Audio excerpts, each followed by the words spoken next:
What's up gamers, and welcome to the update. In this video, I'm gonna go over pretty much everything there is in this update, and though it might be a bit of a smaller update, the visuals are amazing, and that's what I love about updates. And also the new brawler is really cool. So you all know her name is Colette, and you probably also know about how her damage works. You know how her basic attack does 35% of somebody's current health instead of actually doing like direct damage. Well, we have more stats to go over, and it gets even weirder. So at level 1, she has 4,480 health, her movement speed is normal, and of course her main attack does 35% damage. It has a long range. Her reload speed is normal, so she's probably like dead in the center of reload speeds. And damage to special targets, which means like showdown boxes or even the robot in showdown or anything that's just out of the ordinary that doesn't really need 35% taken. She's always going to do 1400 to those kind of things. And moving on to the super, it's called time to collect. So normally without the star power, she just dashes forward and she dashes back to where she started. But with this, instead of being 35% of somebody's health, it's actually 20%, so it's even weaker. And a lot of people were expecting that her super would actually be the way that you would kill people, but that doesn't seem to be the case. Moving on to her gadget, and this is where she's actually going to do good damage, and you're going to need this gadget to confirm kills. Like when you have her level 1 to 7 and you don't have the gadget or the star power, she's going to be absurdly weak. But when you actually get the gadget, that's when you're going to be able to, you know, just play her, I guess. So with the gadget, her next shot deals 40% of her current health as damage. So basically, if you need a finisher, you turn the gadget on, and if you're at full HP, then you shoot them and then they go kaboom, because you probably do a lot more damage. Because instead of it just being based on their health,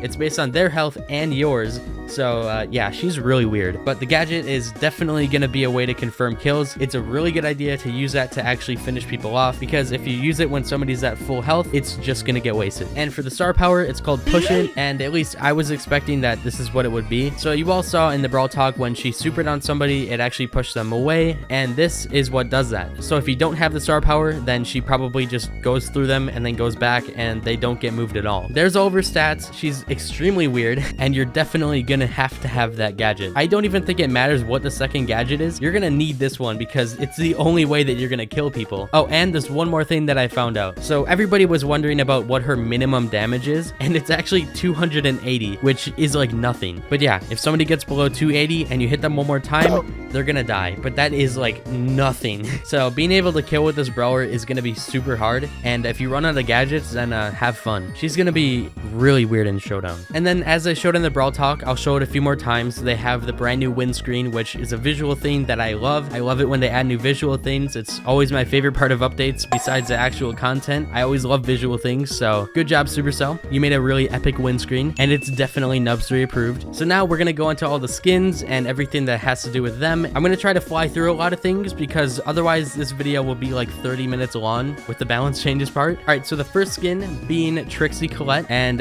this is actually one of my favorite skins in the game. Even though it's basically free with the Brawl Pass, I think it looks really good. And in my opinion, it's by far the best Brawl Pass skin. So you can see the winning animation right here, and then I'm also gonna show you the epic losing animation. So then you can lose but not feel as bad because you get to see a pretty cool animation. And also with the skin on, her attacks look a little bit different, and in general, it's pretty cool. When you super, you get like a dragon that comes out, and overall, it's a pretty good skin, especially for it being in a Brawl Pass. I approve. So moving on, we have Mask Spike, and happily this one's only 30 gems, which is kind of expected, but if it was anything over 30, then it would not be worth it. So basically there's around 8 masks that he wears, and every time you die, then he just puts a different one on. I have a challenge idea for this skin, and I'm gonna do it, and it's gonna be great. All right, so the next skin is gonna be Sugar Rush Sandy, and this one is surprisingly 80 gems because it actually changes a lot about him, and main thing being, it's his first skin that actually changes animations. And not only does it change his basic attack, but it also changes his super, and it looks pretty epic. But wait, what is he wearing? Okay, so he has a Leon hat, he has an El Primo thing, I don't really know what that is. Is that a giant lollipop?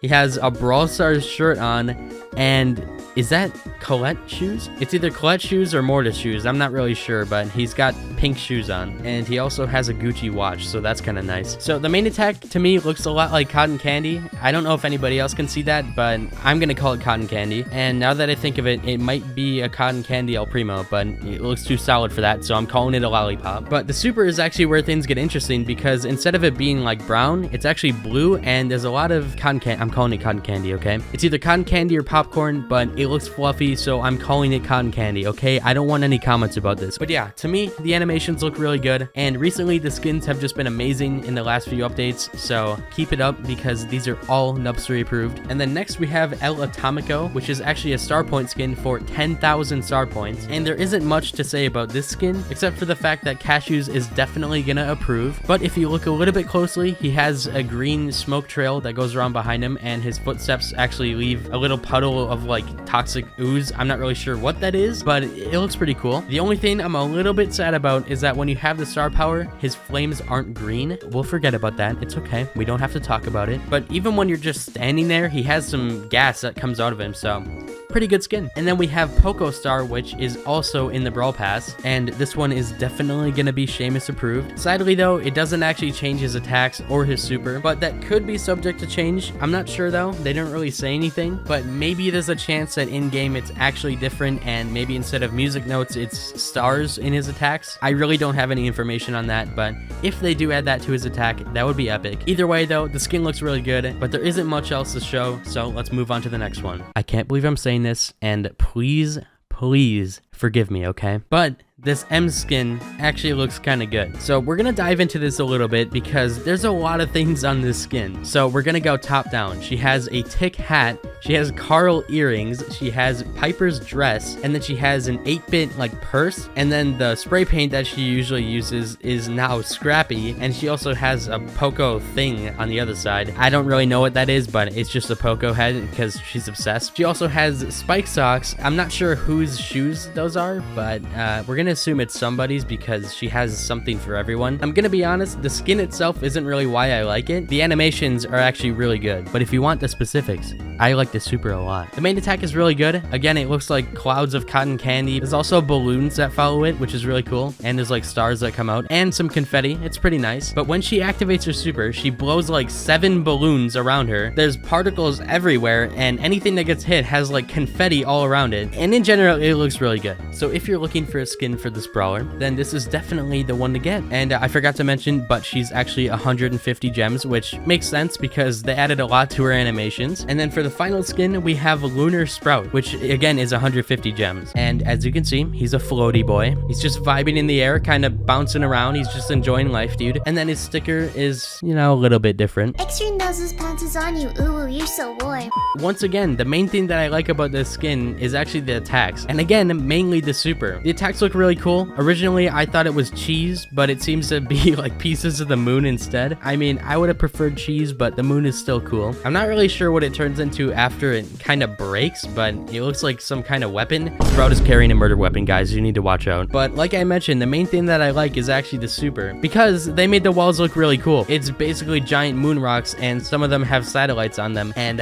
it looks really cool. And for the prices that they are, I can't really say that any of them are not worth getting. If you enjoy the brawler, or you just want a really cool skin to flex, then get one of these. And I was originally gonna go over all the balance changes. Instead, I'll just give my opinion on the overall changes because there's way too many to go over, and this video will take so long, and it'll probably be 30 minutes long. It's better off if I just tell you what I think, and then we get on with our day. So I'm happy with the Surge nerf. I think he really deserved it, but for the rest, it's okay. You know, I didn't really mind. All the changes are pretty decent, but apparently there's 19 brawlers who have minor changes to their super rate, and most of them are actually getting their super rate increased. The first thing I thought of when I didn't see Crow on that list is that Crow is getting an indirect nerf once again, and that instantly made me sad because now Crow takes more hits to get his super than Tara, and she has a team wipe super when he just has a little bounce. So that definitely made me a little bit sad because Crow is just getting weaker and weaker with every balance change where other brawlers get buffed. Basically everybody got buffed but him, so now he's just weaker than before.